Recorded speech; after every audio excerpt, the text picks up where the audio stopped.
यूहन्ना रचित सुसमाचार 5वां अध्याय।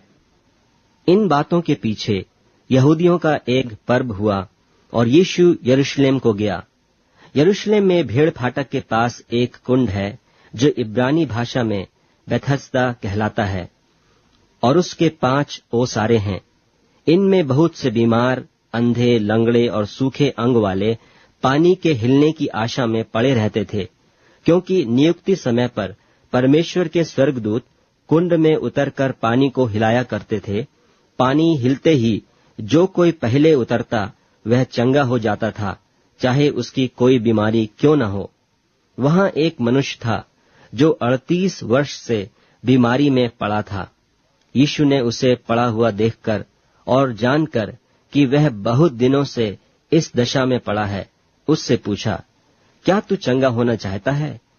उस बीमार ने उसको उत्तर दिया कि हे प्रभु, मेरे पास कोई मनुष्य नहीं कि जब पानी हिलाया जाए तो मुझे कुंड में उतारे, परंतु मेरे पहुंचते पहुंचते दूसरा मुझसे पहले उतर पड़ता है।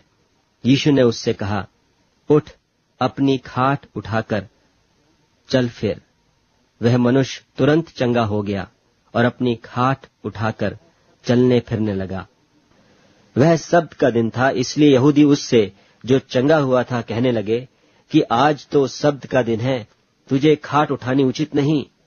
उसने उन्हें उत्तर दिया कि जिसने मुझे चंगा किया उसी ने मुझसे कहा, अपनी खाट उठाकर चल फिर।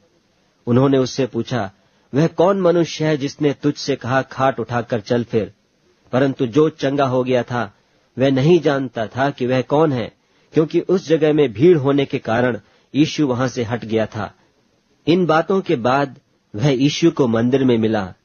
तब उसने उससे कहा, देख, तू तो चंगा हो गया है, फिर से पाप मत करना, ऐसा ना हो कि इससे कोई भारी विपत्ति तुझ पर आ पड़े।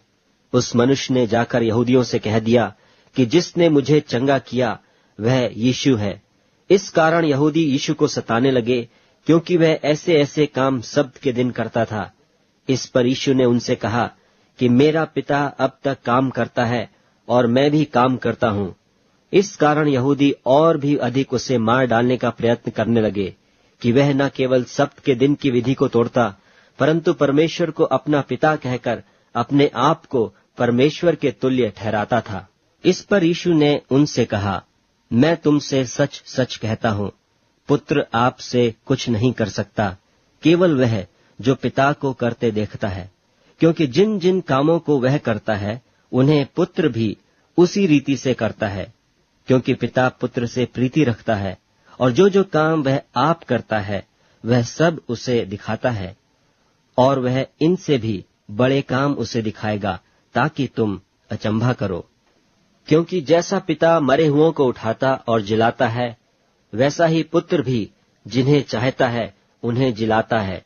और पिता किसी का न्याय भी नहीं करता, परंतु न्याय करने का सब काम पुत्र को सौंप दिया है, इसलिए कि सब लोग जैसे पिता का आदर करते हैं वैसे ही पुत्र का भी आदर करें।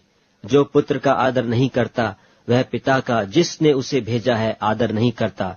मैं तुमसे सच सच कहता हूं, जो मेरा वचन सुनकर मेरे भेजने वाले की प्रतीति करता है, अनंत जीवन उसका है, और उस पर दंड की आज्ञा नहीं होती, परंतु वह मृत्यु के पार होकर जीवन में प्रवेश कर चुका है। मैं तुमसे सच सच कहता हूं, वह समय आता है और अब है जिसमें मृतक परमेश्वर के पुत्र का शब्द सुनेंगे, और जो सुनेंगे वे जिएंगे। क्योंकि जिस रीति से पिता अपने आप में जीवन रखता है, उसी रीति से उसने पुत्र को भी यह अधिकार दिया है कि अपने आप में जीवन रखे। वरन उसे न्याय करने का भी अधिकार दिया है, इसलिए कि वह मनुष्य का पुत्र है। इससे अचंभा मत करो, क्योंकि वह समय आता है कि जितने कब्रों में हैं उसका शब्द सुनकर निकलेंगे। जिन्होंने भलाई की है वे जीवन के पुनरुत्थान के लिए जी उठेंगे, और जिन्होंने बुराई की है वे दंड के पुनरुत्थान के लिए जी उठेंगे। मैं अपने आप से कुछ नहीं कर सकता, जैसा सुनता हूं वैसा न्याय करता हूं, और मेरा न्याय सच्चा है, क्योंकि मैं अपनी इच्छा से नहीं परंतु अपने भेजने वाले की इच्छा चाहता हूं। यदि मैं आप ही अपनी गवाही दूं तो मेरी गवाही सच्ची नहीं। एक और है जो मेरी गवाही देता है, और मैं जानता हूं कि जो मेरी गवाही देता है वह सच्ची है। तुमने यूहन्ना से पूछवाया और उसने सच्चाई की गवाही दी है, परंतु मैं अपने विषय में मनुष्य की गवाही नहीं चाहता। तो भी मैं ये बातें इसलिए कहता हूं कि तुम्हें उद्धार मिले। वह तो जलता और चमकता हुआ दीपक था, और तुम्हें कुछ देर तक उसकी ज्योति में मगन होना अच्छा लगा, परंतु मेरे पास जो गवाही है वह यूहन्ना की गवाही से बड़ी है, क्योंकि जो काम पिता ने मुझे पूरा करने को सौंपा है, अर्थात यही काम जो मैं करता हूं, वे मेरे गवाह हैं कि पिता ने मुझे भेजा है, और पिता जिसने मुझे भेजा है उसी ने मेरी गवाही दी है। तुमने न कभी उसका शब्द सुना और न उसका रूप देखा है, और उसके वचनों को मन में स्थिर नहीं रखते, क्योंकि जिसे उसने भेजा उसकी प्रतीति नहीं करते। तुम पवित्र शास्त्र में ढूंढते हो, क्योंकि समझते हो कि उसमें अनंत जीवन तुम्हें मिलता है, और यह वही है जो मेरी गवाही देता है। फिर भी तुम जीवन पाने के लिए मेरे पास आना नहीं चाहते। मैं मनुष्यों से आदर नहीं चाहता, परंतु मैं तुम्हें जानता हूं कि तुम में परमेश्वर का प्रेम नहीं। मैं अपने पिता के नाम से आया हूं और तुम मुझे ग्रहण नहीं करते। यदि कोई और अपने ही नाम से आए तो उसे ग्रहण कर लोगे। तुम जो एक दूसरे से आदर चाहते हो, और वह आदर जो अद्वैत परमेश्वर की ओर से है, नहीं चाहते, किस प्रकार विश्वास कर सकते हो? यह न समझो कि मैं पिता के सामने तुम पर दोष लगाऊंगा। तुम पर दोष लगाने वाला तो है, अर्थात मूसा, जिस पर तुमने भरोसा रखा है।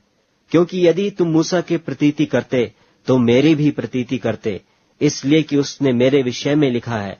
परंतु यदि तुम उसकी लिखी हुई बातों की प्रतीति नहीं करते, तो मेरी बातों की क्यों कर प्रतीति करो?